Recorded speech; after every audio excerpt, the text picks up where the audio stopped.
ایک انہوں نے کہا کہ ایک شخص ہیں جو اپنے بال بڑھاتا رہتا ہے، کاٹتا نہیں ہے، اور کافی لمبے بال ہو گئے ہیں اور اپنے آپ کو کسی روحانی سلسلے کی طرف منسوب کرتا ہے، تو کیا حکم شرع ہوگا؟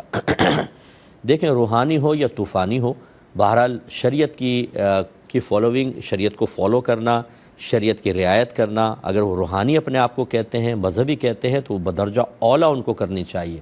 اور نبی کریم صلی اللہ علیہ وسلم نے جب بھی بال رکھے ہیں، کبھی کان کی آدھے کان تک رکھے ہیں، کبھی کان کی لو تک، اور زیادہ بڑھائے ہیں تو کندھے کو چھو جاتے تھے، اس سے نیچے نبی کریم صلی اللہ علیہ وسلم نے نہیں رکھے۔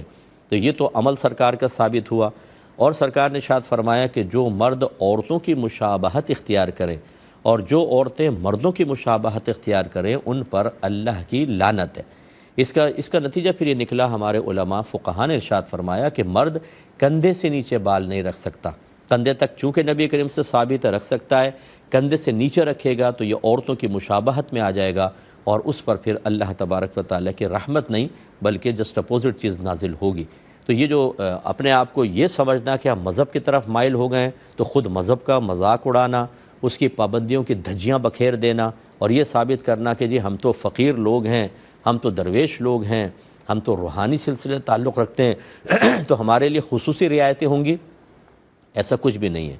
حضرت با یزید بستامی صاحب رحمۃ اللہ علیہ فرمایا کرتے تھے کہ ہوا میں اڑنا کوئی کمال نہیں، یہ تو ایک مکھی بھی کر سکتی ہے، پانی پہ چلنا کوئی کمال نہیں، یہ تو ایک تنکا بھی کر سکتا ہے، اصل کمال یہ ہے کہ نبی کریم صلی اللہ علیہ وسلم کی شریعت پر عمل کیا جائے۔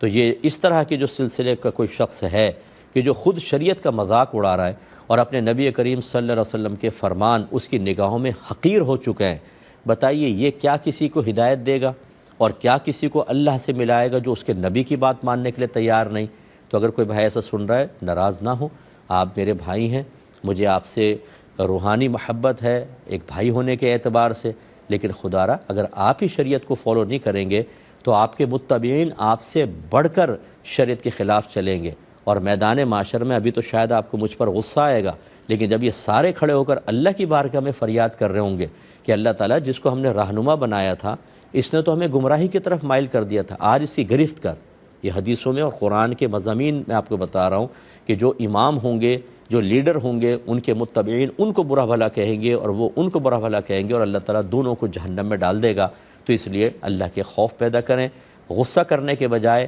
اپنا محاسبہ، اپنا احتساب کر کے ٹھنڈے دل سے غور کر کے شریعت کے تابع ہو جائیں، یہی سب سے بیسٹ ہے۔